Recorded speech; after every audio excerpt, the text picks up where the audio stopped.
ಎದುರಲ್ಲಿ ಯುದ್ಧ ಮಾಡ್ಬೋದಿತ್ತು. ರಾಮಚಂದ್ರನಿಗೆ ಹೆದರಿಕೆಯಿಂದ ಅವನನ್ನು ಮರೆಯಿಂದ ಹೊಡೆದಿದ್ದಲ್ಲ. ಈಗಾಗಲೇ ಸುಗ್ರೀವನಿಗೆ ಮಾತು ಕೊಟ್ಟಾಗಿದೆ,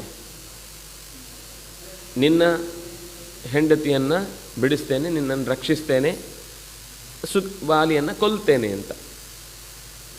ಈಗ ವಾಲಿ ಎದುರುಗಡೆ ಹೋದ ತಕ್ಷಣ ವಾಲಿ ಶರಣಾಗತನಾಗಿ ಬಿಡ್ತಾನೆ.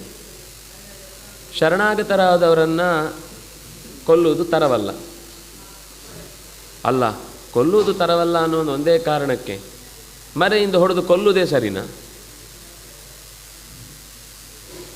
ಇದು ಕೇವಲ ವಾಲಿಯ ಸಮಸ್ಯೆ ಅಲ್ಲ. ವಾಲಿ ಏನು ಹೇಳ್ದ? ಎಲ್ಲೇ ಅಡಗಿದ್ರು ಹುಡುಕಿ ತಂದು ಸೀತೆಯನ್ನು ಕೊಡ್ತೇನೆ ಅಂತ ಹೇಳಿದ್ದ. ರಾವಣನನ್ನು ಬಡಿದು ಪಕ್ಕಕ್ಕಿಟ್ಟು ತರ್ತಾನೆ.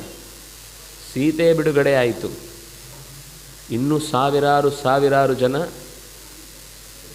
ರಾವಣನ ವಶದಲ್ಲಿ ಇದ್ದಾರೆ. ಅವರಿಗೆಲ್ಲ ಬಿಡುಗಡೆ ಆಗೋದು ಬೇಡವಾ? ಅವ್ರಿಗೆ ಬಿಡುಗಡೆ ಆಗಬೇಕು ಅಂತಂದರೆ ರಾವಣನ ಸಂಹಾರ ಆಗಲೇಬೇಕು. ಈಗ ರಾವಣನ ಸಂಹಾರ ಆಗುವ ಅವಕಾಶವೇ ಬಹಳ ಕಮ್ಮಿ. ಯಾಕೆಂದರೆ ರಾವಣ ವಾಲಿಗೆ ತುಂಬ ಹೆದರ್ತಾನೆ. ಅವನು ಎದುರೇ ಹಾಕೊಳ್ಳಲ್ಲ. ಇವನು ಹೇಳಿದ್ದ, ವಾಲಿಯನ್ನು ಕೊಂದು ಬೇಕಾದರೂ ತರ್ತೇನೆ, ಅದು ಬಾಯಿ ಮಾತಿನ ಮಾತು. ಅದೆಲ್ಲದಕ್ಕಿಂತ ಹೆಚ್ಚಾಗಿ ಒಂದು ಗಮನಿಸಬೇಕಾದ ಸಂಗತಿ,